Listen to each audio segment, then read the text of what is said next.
right, Dennis, you're on. Dennis is actually not going to speak from the podium. He's going to speak from the center of the room. So if you can divert your attention, Mr. Dennis DeLay. Thanks for coming. Thanks very much. And the microphone I'm holding here is, as you can already tell, doesn't project into the room. It's for our friends at Derry Community Television. So again, if I tend to drop this and you lose the sound, let me know. But I think the rest of you can hear me pretty well. My voice carries, I've been told. I like to start these things with a story, and I'd also like them to be a discussion. So at any point, if for anything that I have to say, if you have an issue with it or want to talk about it, let's talk about it. I mean, I'll take questions and comments and even criticisms at any time that you think is appropriate. So here's my story, and I'm sticking to it. There's a fellow, there's a shepherd actually on a hill tending a flock of sheep, and a fellow walks up the hill and says to the shepherd, I'll bet you $500 against one of your flock that I can tell you exactly how many sheep you have on this hill. And shepherds, as we all know, are entrepreneurs, much like the rest of you, and are willing to take a gamble if they think there's a reward involved. And so the shepherd says, yes, I'll take the bet. And the fellow says, you have exactly 978 sheep on this hill. And the shepherd says, that's exactly right. Of course, he knows his flock. And said, go ahead, you've won the bet, select an animal. And the fellow does and starts walking back down the hill, and then the shepherd calls after him. He says, wait a minute, double or nothing, I bet I can guess your occupation. And the fellow turns around and says, okay, all right. And the shepherd says, you're an economist. And the fellow says, that's exactly right, shepherd. How do you know? And the shepherd said, well, put down my dog and I'll tell you. And so that's the rap that economists often get, that we know the numbers, but we probably don't have a lot of insight into them. So hopefully what I'm hoping we can do this morning between all of us is gain some insight into the numbers. What I want to talk about a little bit is some work that we've done on local government finance at the Center for Public Policy Studies. And I want to talk about the national economy, and focus a little bit on real estate, because I still think real estate is a big part of not only the recession that we've gone through, but also why the recovery is disappointing, I think, to most of us. And then what I want to finish up with is some work that we did that we've called Tailwinds to Headwinds. And it's an examination of some of the underlying economic drivers in the New Hampshire economy and how those things have been changing over time. And there are some real implications, we think, at the center for how New Hampshire should sort of think of itself in the future and the kind of public policy priorities that should be put in place. So let me get started. So I'm going to, again, I'll apologize to Elizabeth and folks over here. I'm probably going to be showing you my back for most of this. So again, this is some data that we put together that we thought it was important to share with the public, especially since town meeting day was this week.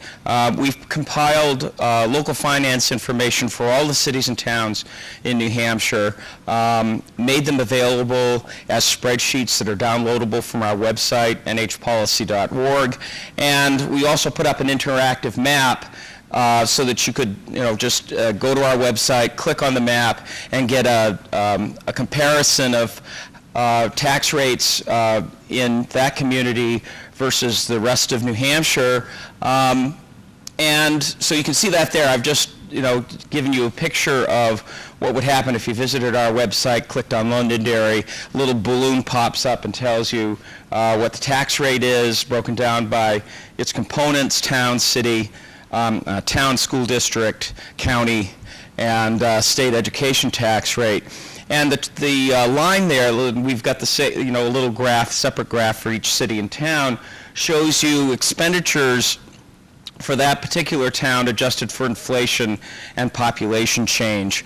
And you see a graph like this. It's very similar for every city and town in New Hampshire. And really the message is, if you look for the period 2001 to 2007, appropriations, even after you take out inflation and population growth, have been growing faster than, have been growing fast over time. So there was that time period from 2001 to 2007 when cities and towns, because of rising property values, I think, for the most part, were actually increasing their spending significantly. And then 2008 or so is when the recession officially began. And if you, again, you see a very similar pattern for every city and town in New Hampshire. If you take the total amount of spending that those cities and towns have done, not only for municipal services, but also for school services, they've really tried to hold the line in this environment. There has been increasing pressure on property taxes, in part not only because of the recession and local revenues have also fallen, but also because the state contribution to cities and towns, not so much to school districts, has actually gone down over the last several years. Some people call that downshifting. The state calls it balancing their budget. Everybody, it depends upon where you are, depends upon where you sit, I suppose. But the point is that if you look at cities and towns, they have done, I think, a good job, maybe even an admirable job, of holding the line on expenditures. I just wanted to bring along some data just to sort of show us where we are, again, based on the way you define your geography for Greater Londonderry, Greater Derry Chamber. So these are the cities and towns in that region: Derry, Londonderry, Wyndham, Hampstead, Atkinson, and the colors of the map correspond to the population in the most recent year for which we have it, 2010. And again, the most populous area is Derry, second is Londonderry. The lighter the color, the less people are in this area. So you have, it's kind of an interesting area. You have Derry, Londonderry, and even Wyndham being fairly large by New Hampshire standards towns, surrounded by these much smaller areas in terms of population: Auburn, Chester, Hampstead. If you look at the growth, though, from 2000 to 2010, it's a different picture. Derry actually lost people in the last 10 years, for which we have good data for that. About 900 people were lost in Derry. Londonderry actually had pretty significant growth, and the fastest growing in terms of levels of population was Wyndham. Added about 2,800 people over that last 10 years. I'm sorry, that should say 2000 to 2010, not 200. I'm not going back that far. I'm not sure we had a census in 200. Population median age, the halfway point for the population in all of these towns. By that measure, the oldest populations are in some of the smaller areas, Hampstead and Atkinson. Derry's actually fairly young by New Hampshire standards, and actually even by national standards. Okay, so you were doing pretty well up to this point, right? You kind of were hanging with me on the maps, and even the little, town border lines, you're okay with that. Only an economist would do this to you at 8 o'clock on a Friday morning. Again, why am I here? It's my favorite chart, and those of you who have seen me speak before, and I might even have brought this along last year, I can't recall at the moment. It's my favorite chart for explaining why the situation that we're in right now is frankly unprecedented in terms of its effect on the employment base nationally. So what you're looking at here is all of the post-World War II recessions, and not unemployment, it's the path of employment into and out of that recession. So this is, again, you can sort of, this is actually a pretty good chart or projector, because you can sort of see the colors. 1948 is that light blue line, and then the easiest way to read this, again, not to drive you crazy from an economist's point of view, but the easiest way to read this is look to the left-hand side of the chart. What you see is what economists have nicknamed the V-shaped recession. Okay, the typical post-World War II recession has been a recession where the economy declines very quickly in terms of jobs lost, and these are percentage of job lost from the beginning of the recession, and then comes back very quickly, so-called V-shape, right? So again, in 1948 as an example, we lost about 5% of our jobs in that post-World War II recession, but within 20 months, we were back to the same level of jobs that we had when that recession began. If you look, you can see a black line that sort of bows down a little bit, more like a soup bowl, more like the letter U, and then comes back about 28 months later.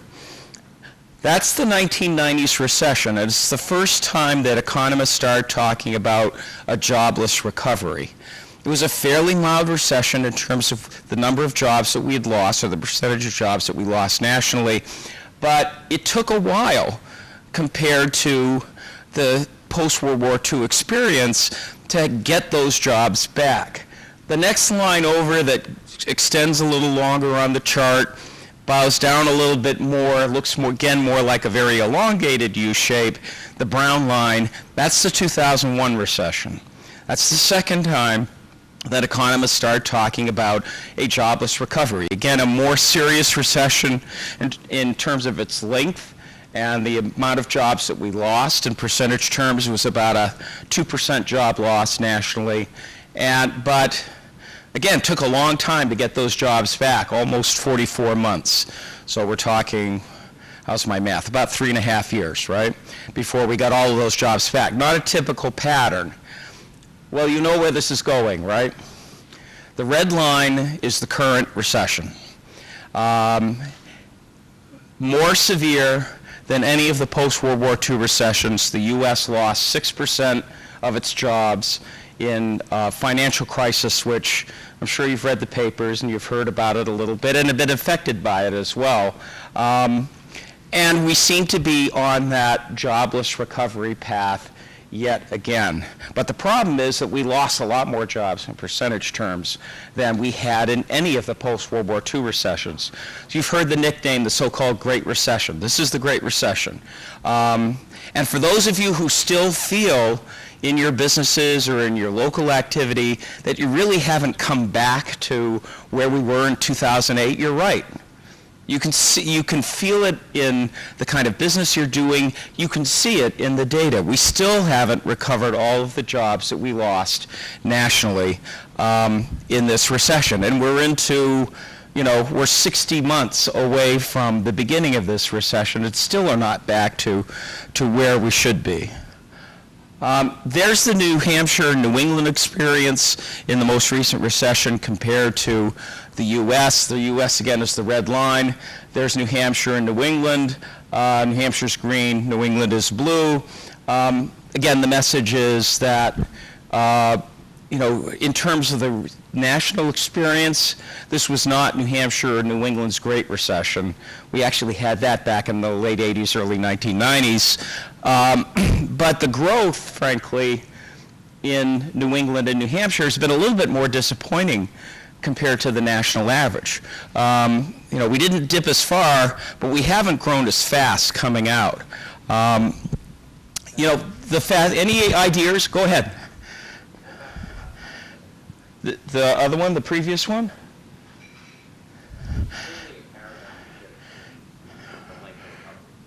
Right. Yes. An excellent question. So the question is, we've had a paradigm shift in recoveries. What's behind it? There are a couple of things, I think. One is that we're much less a manufacturing-based economy than we were, again, in the 40s and the 50s, even the 60s and 70s. The tendency in the manufacturing sector, as you well know, is once the demand reappears, you try to hire back all of those people that you essentially lost. So I think part of it is a mix that we're less based in sort of a cyclical type of employment that goes along with those earlier V-shaped recessions. The other thing I think is that happens is not only in manufacturing, but in service industries, business services, people look for, or business owners look for ways to cut costs in downturns and tend to not hire as many people in the upturn as they used to. So, and part of the way they can do that is because productivity, we've seen a lot of productivity growth, not only in manufacturing, but also in other sectors of the economy. So, coming out of the recession, business owners have figured out how to do more with less people. If we were looking at this for growth in domestic product or growth in overall production, the lines probably would all look more like U's. In other words, not as much of a dip, coming back a lot quicker than, because manufacturing production in New Hampshire, even though we don't have as many jobs as we had as 2008, manufacturing production in New Hampshire is already back. Actually, 2 years ago, it was back to 2008 levels. So again, productivity per worker has been increasing quite a bit. So go ahead. Yeah.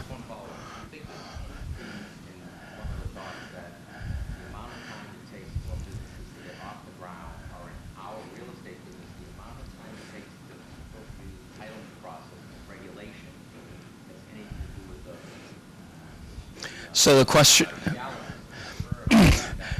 the question is, does regulation have something to do with this? Does the difficulty of either starting a business or restarting a business or complying with regulation have something to do with it? Yes, it may. I mean, that's another factor. Businesses are now looking seriously at what's going to be required of them, not only for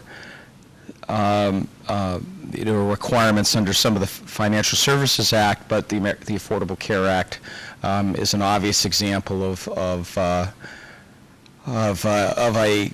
set of regulations that's going to affect, and as in fact we already know it's affecting hiring decisions from folks. So actually, to that point, this is what you're looking at here is the level change in employment for 2 periods, roughly equal to the recession, roughly equal to the recovery. So from November of 2007 to November of 2009, that's the blue bars, the burgundy bars, if you will. Why did I choose burgundy? In any event, so the burgundy bars are the change in employment in New Hampshire, November 2009 to November 2012. You can see the jobs that we already talked about. Jobs lost in manufacturing, construction, trade, transportation, financial activities, professional and business services. All of those sectors shed jobs in the recessionary period, the blue bars.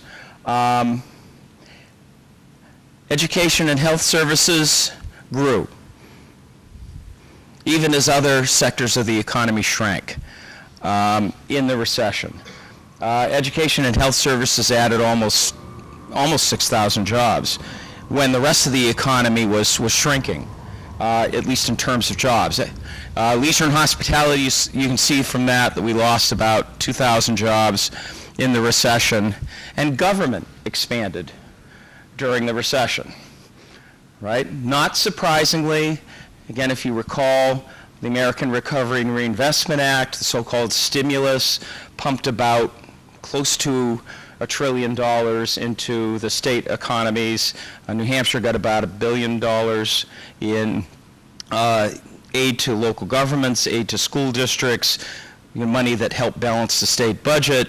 So the government's, and then the need for services also rose during the recession. So government actually expanded from November of 2007 to November of 2009.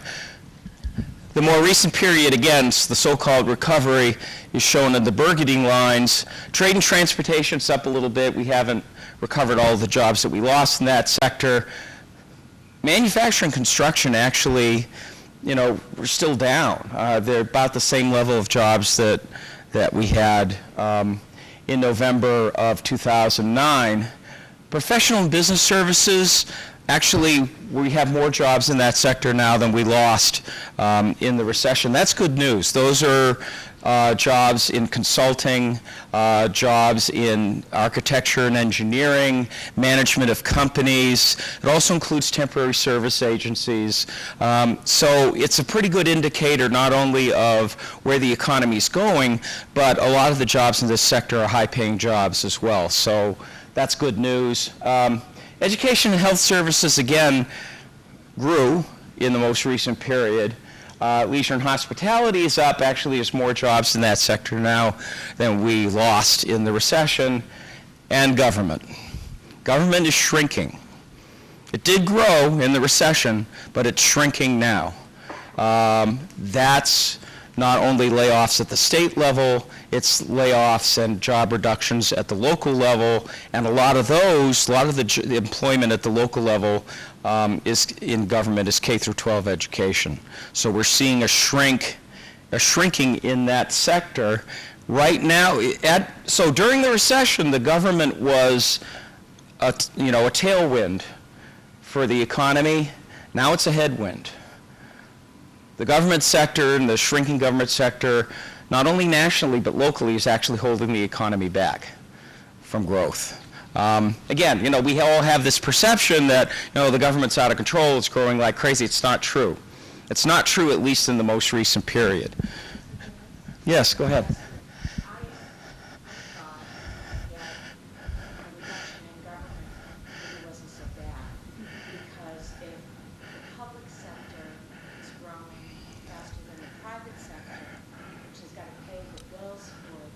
Right. Thinking that would be okay, but what's your insight on government, why that's bad for the economy?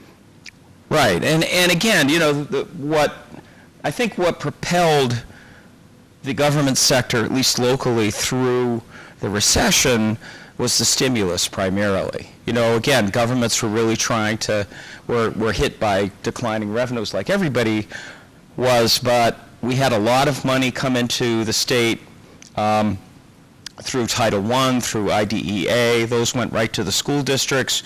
We had a so-called a fiscal stabilization fund, which was almost $200 million to help balance the state budget. Extra money came in through Medicare and Medicaid, CDBG, all of these actually a lot of the smaller programs that are on the sequester list now. A lot of extra money was pushed through those programs in 2008, 2009, justice grants for local police and that kind of thing. So that sector of the economy, as I said, is shrinking. And again, I don't have to tell you that the mood in Washington certainly is one of austerity. The mood locally is one of austerity. We can talk, probably it's a whole nother hour to talk about the state budget and everything that's going on there, but there's no other new source of revenue being contemplated at the state level other than expanded gambling, and that's, again, is probably another hour to talk about that. Yeah, go ahead. One of the things you mentioned with the government was the education sector. Yes. And one of the reasons that that's happening is because school populations are declining. Yes. Yes. What I found interesting in your earlier slide was Derry, where I work. Youngest population of the area. Right. Significant declining school population. Yes. So the question or comment is, what's driving the decline in government spending? And a large part of that is the fact that the school-age population in New Hampshire is declining.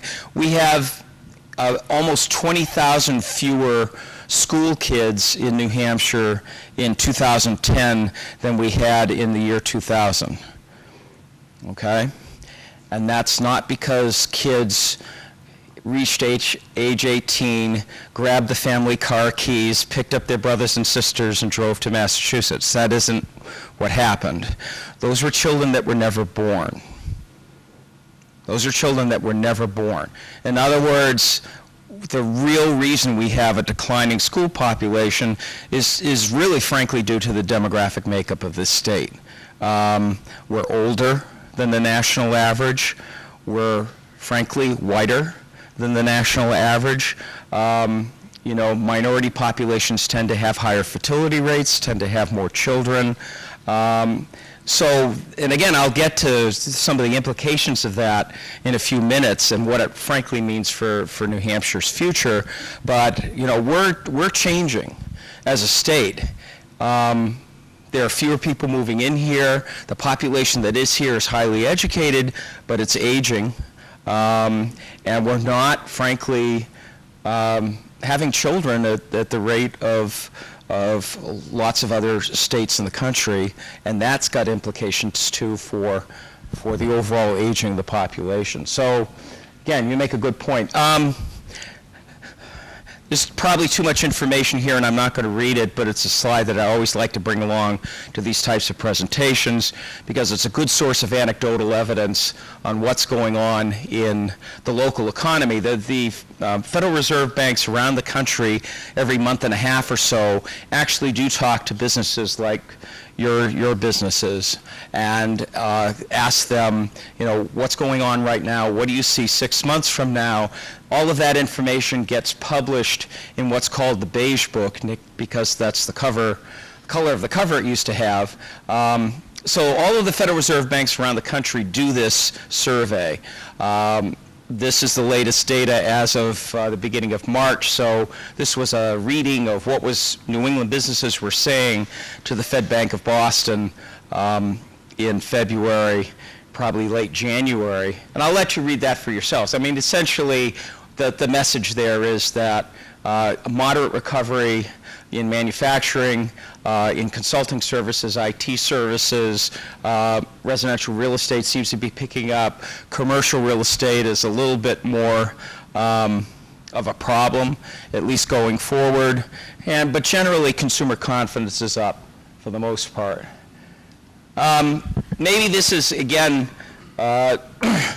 old news to some of you, but it's news that I think is important to talk about, to continue to talk about, because really the real reason that we're here and the real reason that red line went down as far as it did in the chart that I showed you 6 or 7 charts ago is because we've been through a real estate bubble, probably unprecedented in the history of the country. And you can see that here. This is an index done by Carl Case and Bob Schiller, probably the gold standard for trying to understand where housing prices are going and where they've been. It's pretty clear, and you can see that there was a housing bubble that essentially burst about 2008, 2009. And, even now we're still, housing prices fell about 34% relative to the peak.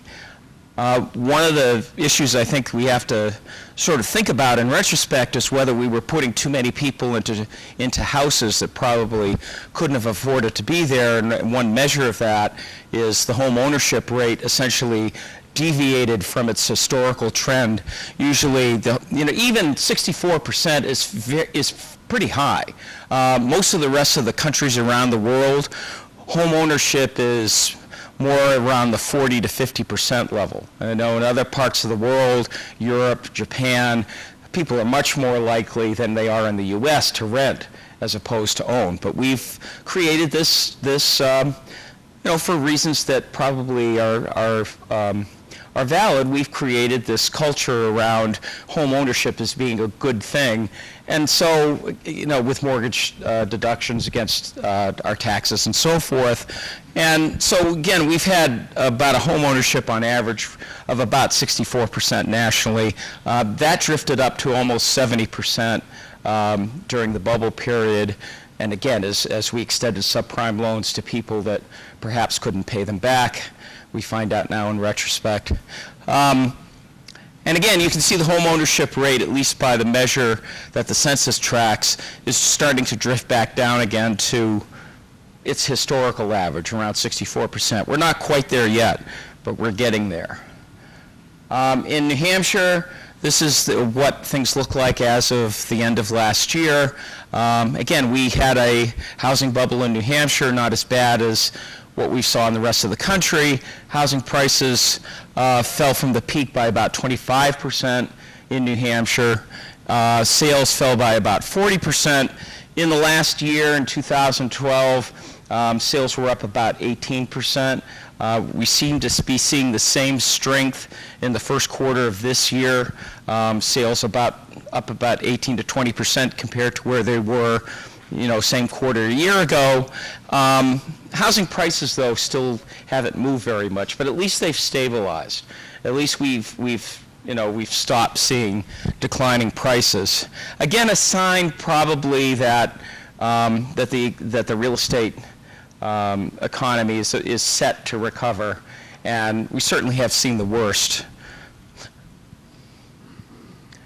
And again, just another way to think about this, if you take that line that I showed you on the previous chart and adjust it for inflation, that gives you the pink line, and the values that are shown on the chart. We're basically back, after adjusting for inflation, to the 2000 level of housing prices. Again, I think a sign that housing is at a bottom at this point, and the only, it's very likely that we're not going to see continuing declines in prices, and as long as the sales activity stays strong and interest rates stay low, it's probably likely that we'll see continued recovery in the real estate markets. Sort of getting into the tailwinds, headwinds work that I was talking about earlier, and just looking at demographic change in New Hampshire and how it affects us, and really what it means for the future. Again, we tend to think of ourselves in New Hampshire as a very fast-growing place with a high level of education attainment, high level of income. That's still largely true, but compared to our history, our high growth days are already behind us. This is what you're looking at here is the decade growth rate in population in New Hampshire from beginning to end. So from 1940 to 1950, the New Hampshire population grew by 8.5%. From 1970 to 1980, the New Hampshire population grew by almost 25%. I mean, tremendous growth. I mean, there wasn't any other state in the country at that time that was growing as fast east of the Mississippi River, except for Florida. And there used to be an acronym that I could remember that actually described that, but I can't think of it at the moment. But in any event, so our high growth years were really in the 70s, 80s, 1990s. In the most recent decade, from 2000 to 2010, New Hampshire population grew by just under 7%. That's the slowest growth we've seen since the 1940s. Okay? So our high growth years are behind us already. We've already been through those. Why? New Hampshire is dependent upon migration. Again, we already talked about the fact that we don't have a lot of children because of, relative to some other parts of the country, because of our demographic makeup. 2/3 to 4/5 of New Hampshire's growth has been because people have moved here from other places. And that was true back in the 70s, 1980s, not true in the early 1990s, again because of the real estate recession and high-tech recession that we had in New Hampshire. was largely true towards the middle of the 1990s and the beginning of the last decade, 2001 to 2003. But you can see here that in the last 4 to 5 years, compared to the historical average, we just haven't seen people move into the state. And in fact, we've had 3 years of people on net moving out of New Hampshire. It's important also to point out that that decline in migration started before the recession. The recession was 2008, 2009, 2007, 2008. You can see that the rate of movement into New Hampshire was already on the downswing back in 2003, 2004. The recession certainly made it worse, but it was already happening. So the real reason that our high growth years are already behind us is because it looks like our migration years are already behind us. We're just not attracting people at the same pace that we were back in the 70s, 1980s, and 1990s. So that has a lot of implications. 3-acre zoning, growth restrictions that are in place in a lot of communities, frankly, are not only outdated, they're probably not good public policy at this point because we don't have that problem anymore of people moving in and essentially, overcrowding, at least perceived to be overcrowding parts of the state. Just to make the point, again, we're back to the maps. This is a map I did for, actually I've got this for every decade, all of the New England cities and towns, and the way to read this is, if you're a green area, that means that city or town in that decade, 1980 to 1990, grew by from 0 to 2,500 people. If it's orange, that city or town declined by not more than 2,500 people. If it's a red area, that means more than 2,500 people left, or the population declined by more than 2,500 in that 10-year period. And if it's blue, the population increased by more than 2,500 people in that period. So this is the way that we sort of think about New Hampshire, right? A lot of growth along the I-93 corridor, growth in Portland, that area, a lot of growth in Cape Cod. Interestingly enough, parts of Connecticut, although we tend to think of Connecticut as a state where population actually declines for the most part, there are parts of Connecticut that saw more than 2,500 people increase in terms of population, and this sort of emptying out of the Boston area. Again, our perception being that people are fleeing the cities and moving to the suburbs. That's 1980 to 1990. This is 2000 to 2010.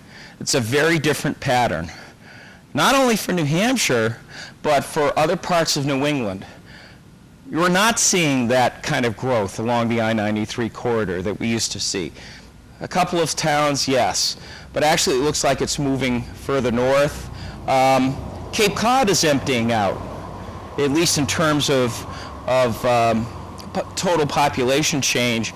You can actually see there's some orange and even a red area in the middle of the Cape. Look at Maine. Just northern Maine is just losing population significantly. But look at Boston, especially Metro Boston, not even Metro West, which would be out sort of in the middle of the chart in the Worcester County area. Boston's gaining is gaining people again compared to where they were. So again, we think of New Hampshire and New England that way.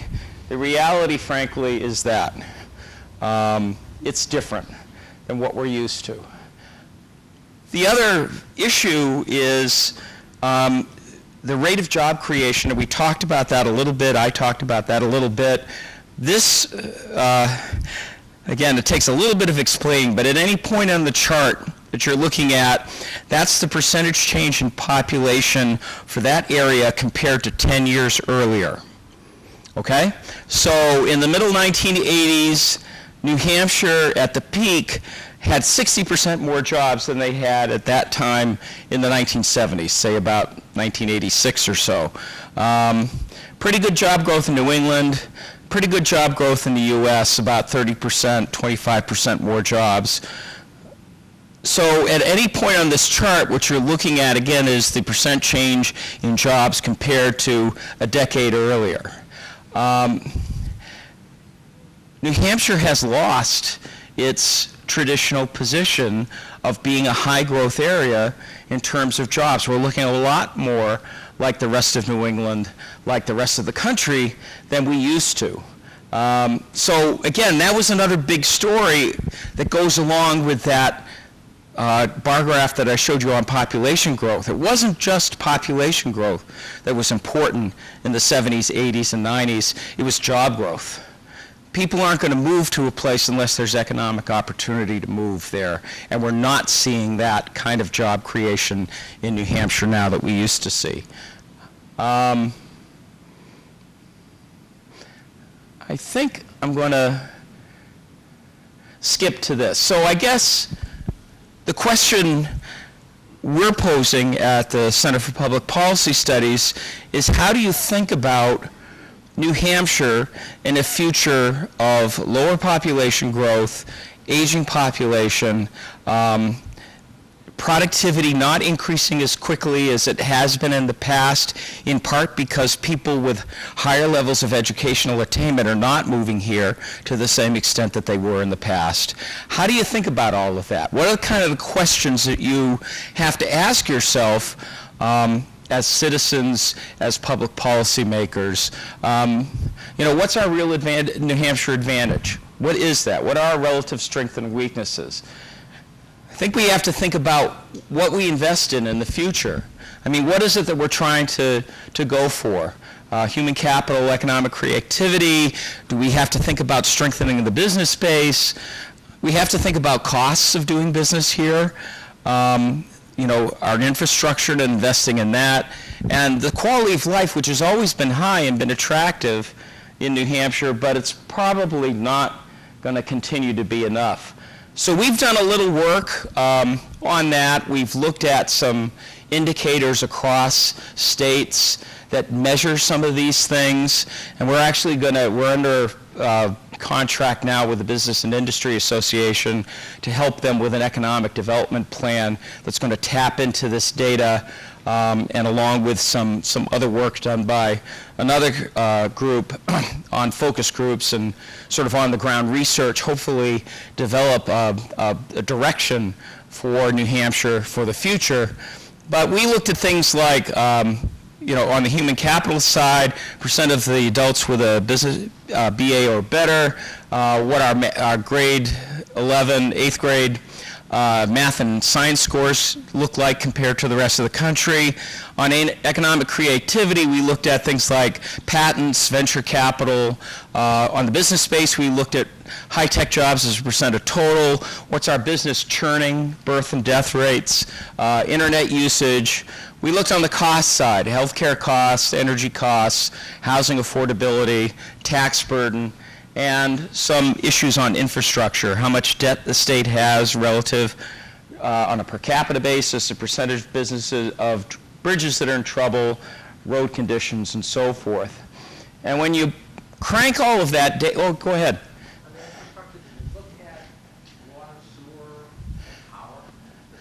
I'm sorry, say again? Did you look at water and sewer and power and infrastructure? So the question is, do we look at water and sewer and power? Yeah. The answer is no. We didn't look at that initially. Those would be good things to. Right. Right. We didn't look at, but that's actually a good idea because this is a work in progress. And so if there's, what we would need to do, maybe we should talk about it after this is over. What we need to do is find indicators that are consistent across all of the states, and maybe even within New Hampshire to sort of make a judgment on that. We have been doing some work on water under another grant and been looking at things like consumption groundwater, surface water usage over time by county. And so, I mean, that's actually a good point. Yeah, go ahead. I have another question. Under human capital, you have per pupil spending, and I'm assuming that that's based on K through 12 Yes, education? it is. As a parent of two college-age students, I can tell you that going away to private institutions is now very comparable and in some cases less expensive than even our own universities. Yes, right. So I'm surprised not to see anything up there about higher education spending from the state, because I know both of my children now are out of state and probably will not come back. And I think that's a huge problem for us, and especially in attracting high-tech growth in industry. So that's one of the things. But the second thing I think is our housing costs and real estate costs are so high, it's hard for them to come back even if they want to. Yes. Right. So the comment is, why not look at higher education costs in New Hampshire compared to the rest of the states, and also think about housing. Well, we do have housing affordability over on the cost side. You're right. I mean, I'm a parent of 3 daughters myself. My oldest finished up at BU. She did come back, and she's a second-grade teacher over at Parker Varney on the west side of town. My youngest is home now on spring break. I don't know why she came back to New Hampshire from Ohio State, on spring break, but she's a senior. She's finishing up at Ohio State.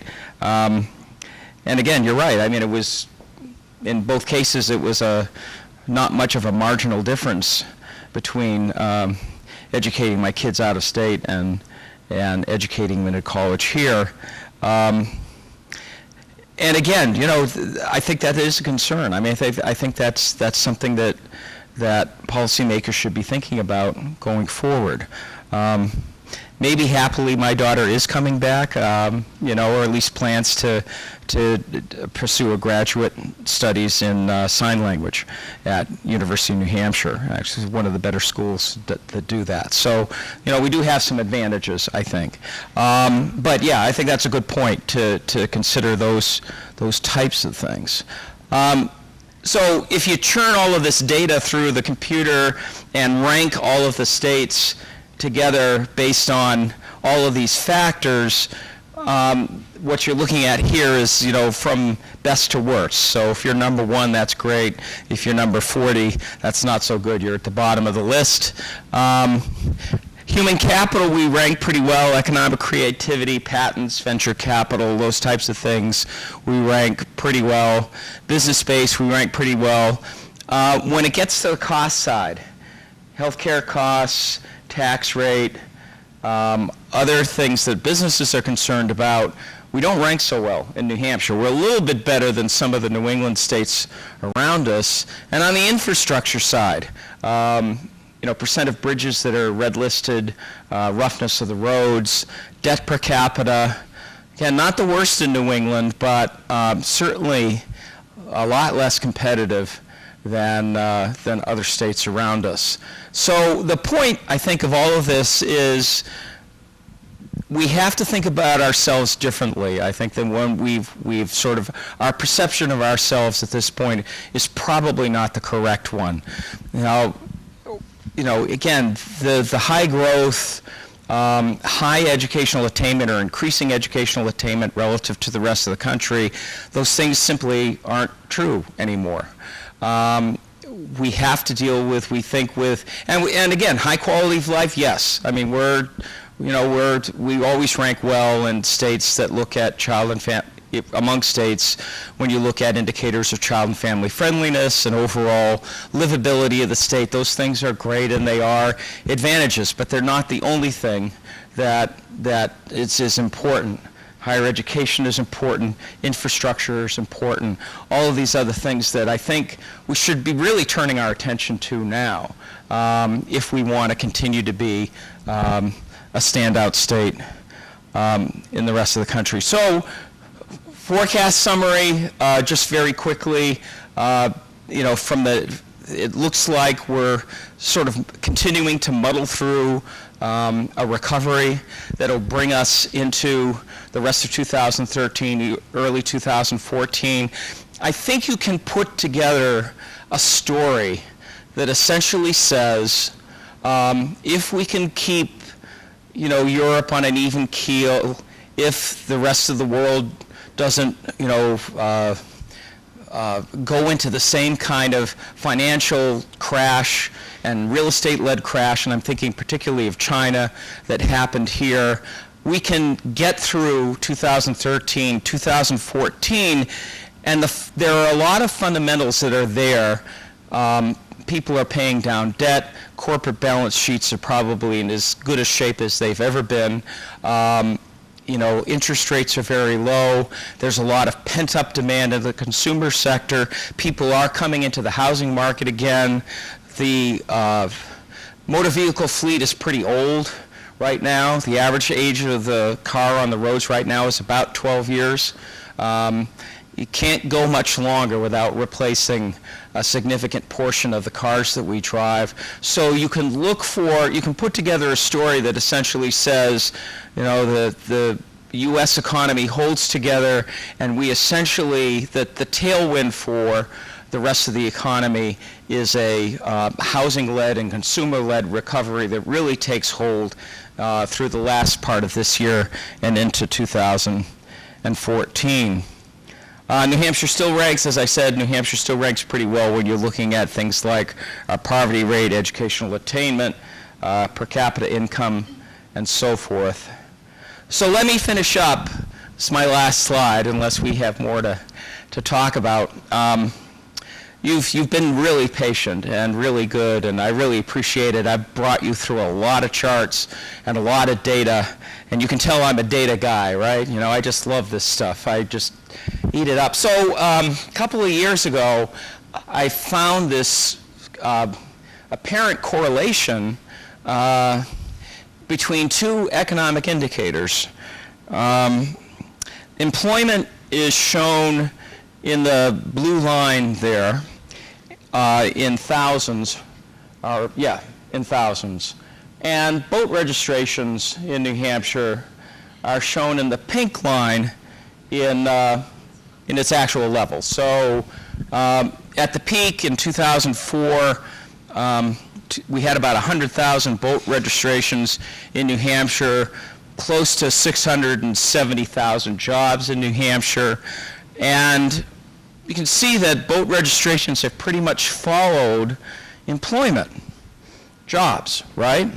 Ratio of about 6 to 1. So 650,000 jobs, about 100,000 boats registered, and even more exciting to a guy like me. And you can tell that these things, I get excited about things that people don't often get excited about, is boat registrations appears to be a leading indicator. If you look at the last recession, boat registrations actually declined before employment declined.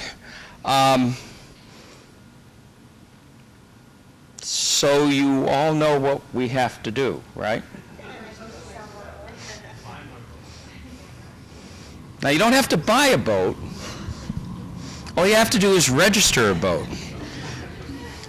And there's, 30 of us here, approximately, 6 to 1 ratio, right?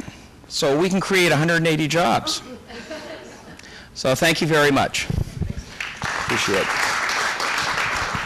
If you want to know more about us, all of our material is available on our website, nhpolicy.org.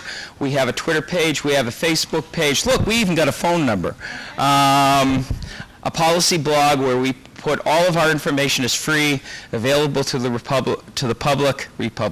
All of it is available for free on the website. Everything is up there, including this presentation when I get back to the office and put it up. But if you do want a copy of this, I'm sure you can get it from the folks at the chamber. And thanks again for your attention today, and I really appreciate it.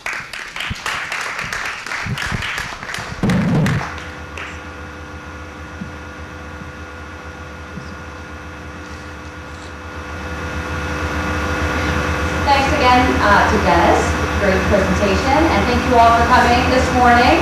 Hopefully you enjoyed this venue, and will join us back here on May 23rd for the Taste of the Town. But please do be sure to check our calendar of events, as we have many opportunities for you to get informed, to do some networking, and to promote your business throughout the month of March. So thanks again for